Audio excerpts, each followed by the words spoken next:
शुरू करिए आप। अध्यक्ष महोदय, राज्यपाल के अभिभाषण पर मुझे बोलने के लिए मौका दिया गया है। मैं सबसे पहले आपको धन्यवाद देंगे और उसके साथ साथ राज्य के मुख्यमंत्री को मैं धन्यवाद देंगे जिन्होंने हमको इस लायक बनाया है।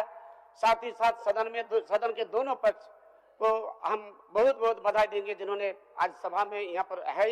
और उसके साथ साथ मैं सुगांव का मिट्टी को भी सलाम करेंगे जिस गांव से चलकर मैं यहाँ तक आने का काम किए हैं। मैं सदन को भी सलाम करेंगे जिन्होंने इस जगह से मुझे 3 करोड़ जनता का हित में बोलने का मौका दिया है। अध्यक्ष महोदय, आज सारे विचारों को हम बहुत नजदीक से आपका सुनने का काम किए हैं और इस पर हमको बहुत ज्यादा बोलना नहीं है। ये बात सही है कि कोरोना आया और आने के बाद 2 साल के अंदर हमसे बहुत कुछ छीन के लेके चला गया, लेकिन ये भी सही बात है कि कोरोना आया तो हमको बहुत कुछ दे के भी गया है। हमको सहन करने का शक्ति दिया, हमको विपत्ति के साथ लड़ाई करने का क्षमता दिया, हमको परिस्थिति में राज को बचाने का शक्ति दिया। और हम उस समय, इसीलिए शास्त्र में भी एक कहता है कि पहले जहर पीना पड़ता है उसके बाद अमृत प्राप्ति होता है। इसीलिए हम एक शेर से शुरुआत करते हैं कि मिले हर जख्मों को, हम एक शेर से शुरुआत करते हैं कि मिले हर जख्मों को मुस्कान से जीना नहीं आता, अमरता पाना चाहते हो मगर जहर पीना नहीं आता। तुम्हारे और हमारे दास्तान में फर्क सिर्फ इतना है, मुझे मरना नहीं आता, तुम्हें जीना नहीं आता। अध्यक्ष महोदय, कल अधिवेशन में हमारे बिरिंची नारायण जी बहुत सारे बात को यहाँ पर रखा और हम काल के बारे में कुछ अनुत्तरित सवाल का जवाब देंगे। साथ ही साथ झारखंड के वर्तमान, अतीत और भविष्य के बारे में बोलेंगे और विषय को हमारे पहले बैद्यनाथ राम जी बहुत सारे बात रख लिए हैं, इसलिए बहुत ज्यादा चीज नहीं रखना चाहते हैं। अध्यक्ष महोदय, बिरिंची नारायण जी बोले कि राज्यपाल सरकार जो लिख के दिया उसी को राज्यपाल पढ़ के दिया है। ये बात सही है कि सरकार जो लिख के दिया है राज्यपाल वही पढ़ने का काम किया है, मगर ये भी सही है सरकार उसी को वही बात लिखा है जिसको सरकार किया और जिसको करने का इच्छा रखता है। क्योंकि आज आपको पता होगा कि आज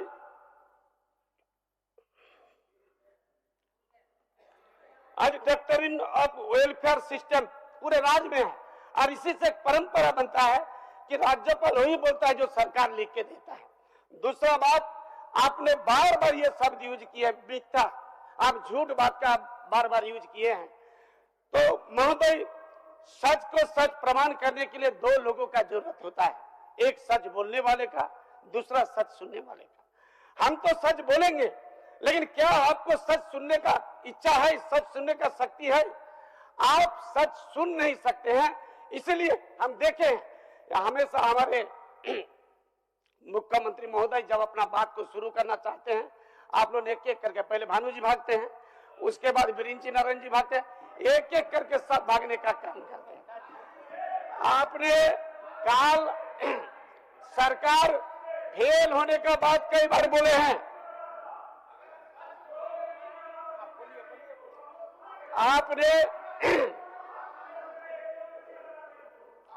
आपने काल सरकार का फेल होने का बात कई बार बोले हैं। हम तो ये सवाल करेंगे, 17 साल में ये बिल को अगर पास कर देते हैं तो फेल करने का कोई जगह नहीं बचता। हमको पास और फेल का कोई जगह ही नहीं बचता, हम कैसे फेल होते? इसीलिए हम आपको कहेंगे कि वर्तमान सरकार एक बेहतरीन सोच के साथ आपका काम को, इस राज्य का व्यवस्था को आगे ले जाना चाहता है और आप वहां विडंबना बन के हमको रोकने का प्रयास करते हैं। विपक्ष ने कल बहुत सारे राज्य में आपराधिक आंकड़ा को सुनाने का काम किए हैं। हम आपसे सवाल करते हैं, 17 साल में क्या ऐसा कोई आपराधिक बर्दाश्त नहीं हुआ है? आप बता नहीं सकते हैं?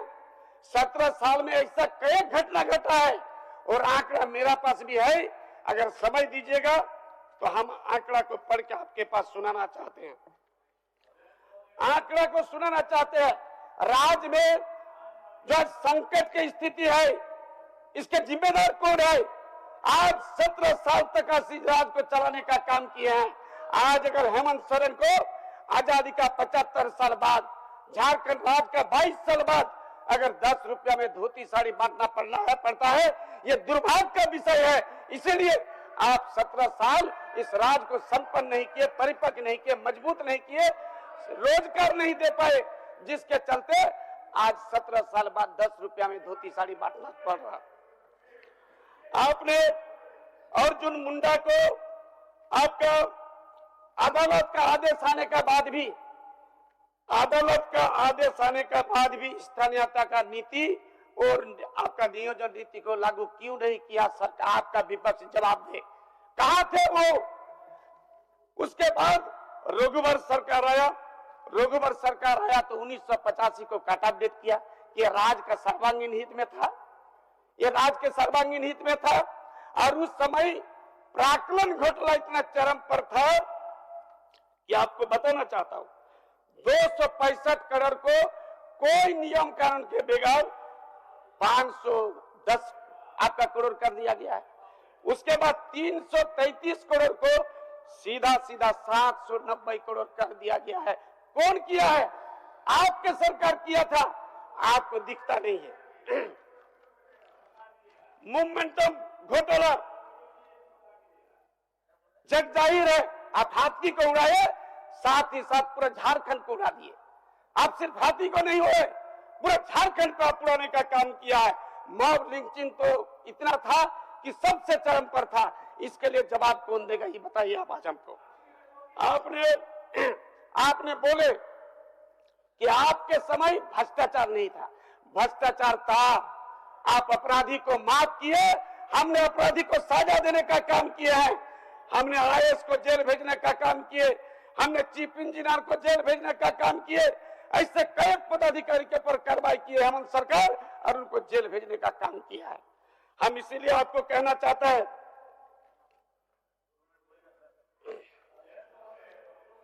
आपने 12 शिक्षक को साथ खाली डंडा और लाठी दिखाने का काम किए हैं। हमने 12 शिक्षकों को सहायक इस बार का अनंत जी का नाम पहले लिखिएगा इस बार।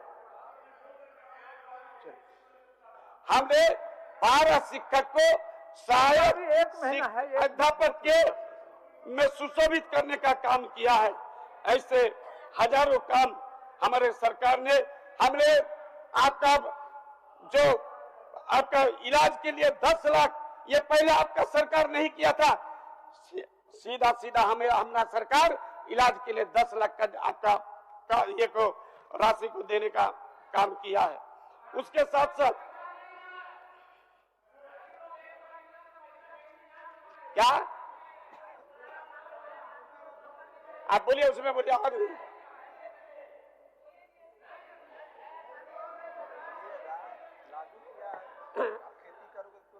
इसलिए हम कहेंगे, चूंकि बहुत लंबा लिस्ट है, हम अगर एक एक बिंदु को कहेंगे कि सरकार हमारा क्या किया है। आपने जीएसटी का बात कही है, लोग सामान खरीदने का पहले बोलता जीएसटी कितना लगेगा। हमको रामायण का एक प्रसंग याद आया। राम जब वनवास में थे तो भरत ने उनके पास गए, परामर्श करने के लिए गए। अब भरत को पूछे कि टैक्स कैसे ले रहे हो, तो भरत ने बोले कि सूर्यवंशी जैसा लेता है वैसे ले रहे हैं। राम ने बोले नहीं, सूर्य जैसा टैक्स लेता है वैसा लो। तो बोला सूर्य कैसे टैक्स लेता है? बोले ये पृथ्वी में जितना जल है वो हमारे रोजगार है, हमारे कमाई है, हमारे साधन है। और सूरज समुद्र से जल को सिमटता है और उसको आपका नदी से जल को लेता है, बादल बनाता है, आपके तालाब से पानी को लेता है, बादल बनाता है। ऐसा कि मनुष्य का अंजूर से भी वो आपका पानी को लेता है और बाष्पीकरण करके बादल बना के अपने पास सिमटता नहीं है, वो वहीं पर भेजता है जहां पर जरूरत था। इसलिए बोलता है कि बरसत हर्षत सब लके, करसत नके लके ना कोई, तुलसी साजी से प्रजा रूप भान से हुई। इसमें कहता है कि जब सूरज टैक्स लेता है तो समुद्र को पता नहीं चलता है, नदी को पता नहीं चलता है, तालाब को पता नहीं चलता है, अंजूरी को भी पता नहीं चलता। आप तो इतना जीएसटी कर दिए कि जीएसटी का इतना मार है कि लोग पहले पूछता जीएसटी कितना लगेगा। आप जवाब दीजिए, इसके लिए कौन दोषी है? और उसके साथ साथ हम आपको कहना चाहते हैं कि हेमंत सोरेन जी को तरह तरह से आप यातना देने का काम किए हैं। कभी आपका ईडी के मामला में, कभी आपके जीएसटी के मामला में आप हमेशा प्रताड़ना करने का काम किए हैं। हम हेमंत सोरेन जी के लिए कहेंगे एक बात कि रेस में जीतने वाले घोड़ा को यह पता नहीं चलता कि जीत किसे कहता है। वो तो सिर्फ मालिक से दिया हुआ तकलीफ के वजह से दौड़ता है और उसको जीत होता है, विजय प्राप्त होता है। अगर आपको तकलीफ दे रहा, परेशान कर रहा है, तो ऊपर वाला आपका विजय चाहता है। आपको नाराज होने का कोई जरूरत नहीं, आप निरंतर आगे चलिए, हम सब आपके साथ हैं। और यही नहीं, हेमंत सोरेन जिस ढंग से काम कर रहे, ये काम करते करते एक दिन इतिहास बन के खत्म होगा, ये भी मेरा दबा है। एक संस्कृत में एक श्लोक है, सतन चैव विजय कंटक किन मार्गनम स्वयं सी कृतज्ञ शुभम कार्यसु। कोई महान काम करने के लिए, कोई बड़ा काम करने के लिए, कोई बड़ा जगह पर पहुंचने के लिए कांटे भरा रास्तों को अतिक्रमण करना पड़ेगा, तभी जाके आप बड़ा जगह पर, बड़ा लक्ष्य पर पहुंच सकते हैं। हम हेमंत सोरेन जी को, मुख्यमंत्री को कहेंगे, आप बड़ा लक्ष्य तय किए हैं, आप नाराज होने का जरूरत नहीं। पूरे राज्य के जनता आपका सामने खड़ा है, झुक के खड़ा है। आप निरंतर आगे चलिए, हम सब ने आपके साथ है, सब ने आपको साथ देंगे। माननीय सदस्य, हाँ, अब कंक्लूड करिए। अरे कंक्लूड तो कर रहे। अब सरकार को आपने क्या किए, जो सबसे ज्यादा बड़ा प्रतीक्षा था कि एक शक्तिशाली, एक सशक्त, एक प्रभावशाली बिल आएगा, हमने 32 को लाने का काम किए। लेकिन आपने क्या किए, आपने 32 को क्या किया, राज्यपाल दो बार आपका इशारा में भेजने का काम किया है। क्या यह अन्याय नहीं है? पिछले साल आपका सारना धर्म कोड को पारित करके पार्लियामेंट भेजा, आज तक कहे उस पर स्वीकृति नहीं मिला। जवाब दीजिए आप। इसलिए हम आपको कहेंगे, और एक शेर कह देते हैं, हम ही को कातिल कहेगी दुनिया, हमारा ही कत्लेआम होगी। हम ही को कातिल कहेगी दुनिया, हमारा ही कत्लेआम होगी। हम ही कुआं खोदते फिरेंगे, हम ही को पानी हराम होगा। अगर यही जानियत रहे तो इस सदी में मुझे डर लगता है कि ना कोई अब्दुल हमीद होगा, ना कोई अब्दुल कलाम होगा। महोदय, आपने हमको समय दिए हैं, लेकिन अभी तक हमारा समय पूरा नहीं हुआ है। आप देखिए 17 मिनट हमारा पूरा नहीं है। बोल लीजिए। इसीलिए हम आपको कहेंगे,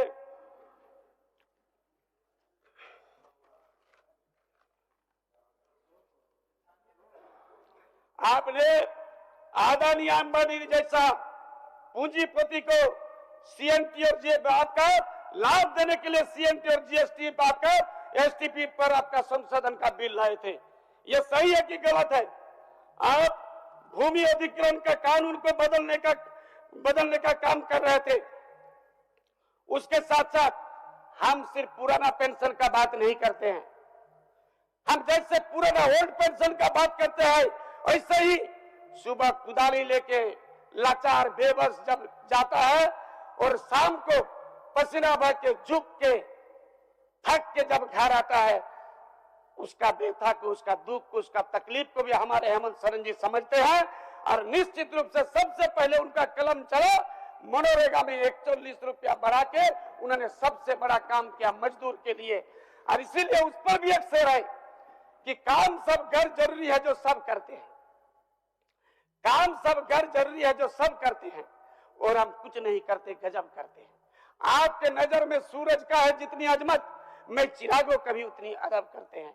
हमारे सरकार सिर्फ ओल्ड पेंशन का बात नहीं, हम हर एक व्यक्ति का बात करते हैं। जिसको एक तरफ जब इंडस्ट्रीज बचाने का बात करते हैं, दूसरी तरफ जो महिला का प्रताड़न होता है, प्रताड़ित होता है, जिसको ससुराल में जाने के बाद जिसको भगा देता है, महिला को दुहिता कहता है। क्यों? वो दोनों कुल का हित चाहता है, इसलिए दुहिता करता है। लेकिन जब प्रताड़ित करके भागा देता है, उनका दोनों कुल चला जाता है। ऐसे बेबस लाचार महिला को झारखंड माँ का आंचल में उन्हें जगा दिए और उनको परित्यक्ता पेंशन देके आपको उनको भी एक सहारा देने का काम किया। अगर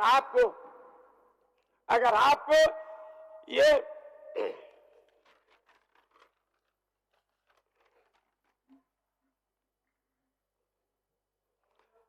अगर आप इस पर आक्षेप लगाते हैं तो बाल कवि बैरागी जी का 2 पंक्ति मुझे याद आया। मत कहो कि आकाश में कोहरा घना है, मत कहो कि आकाश में कोहरा घना है, ये किसी का व्यक्तिगत आलोचना है।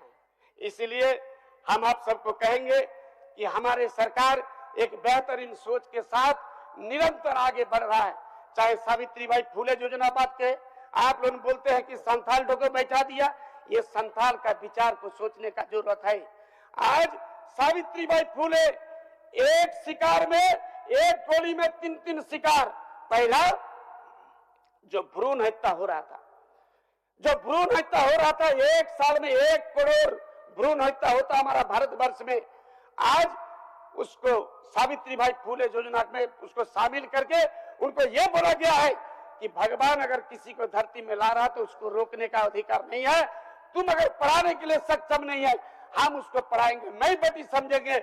मेरा मुख्यमंत्री उसको बेटी समझे और उनको क्लास 8 में 2,500, 9 में 2,500, 10 में 5,000, 11 में 5,000, 12 में 5,000, 20,000। फिर 18 साल की उम्र में 20,000। किस लिए? लुक छिप के 14 साल में शादी दे देता था, 13-15 साल में शादी दे देता था, और शादी देने का 1 साल बाद मां बन जाती थे।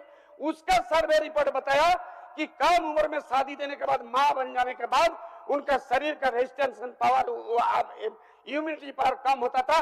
40 साल की उम्र में 20% महिला का मृत्यु हो जाता था।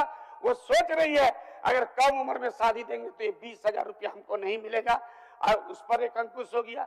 और तीसरा, ये जो असंतुलन चल रहा, 1000 इज इक्वल टू 700 आज हो गया है। भ्रूण हत्या अल्ट्रासाउंड करके भ्रूण हत्या कर देता है। ये जो परिस्थिति है, ये जिस दिन 500 में आ जाएगा तो विश्व में प्रलय हो जाएगा।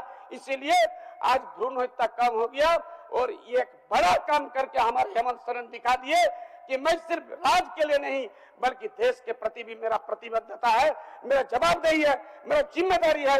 और हम निष्ठा के साथ, ईमानदारी के साथ, वफादारी के साथ, बहादुरी के साथ, वीरता के साथ इस धरती के लिए, वतन के लिए, मातृभूमि के लिए, माँ के लिए हम काम करेंगे।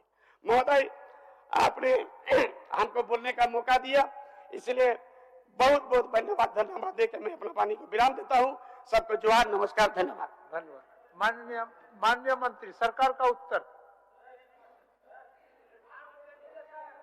सरकार का उत्तर।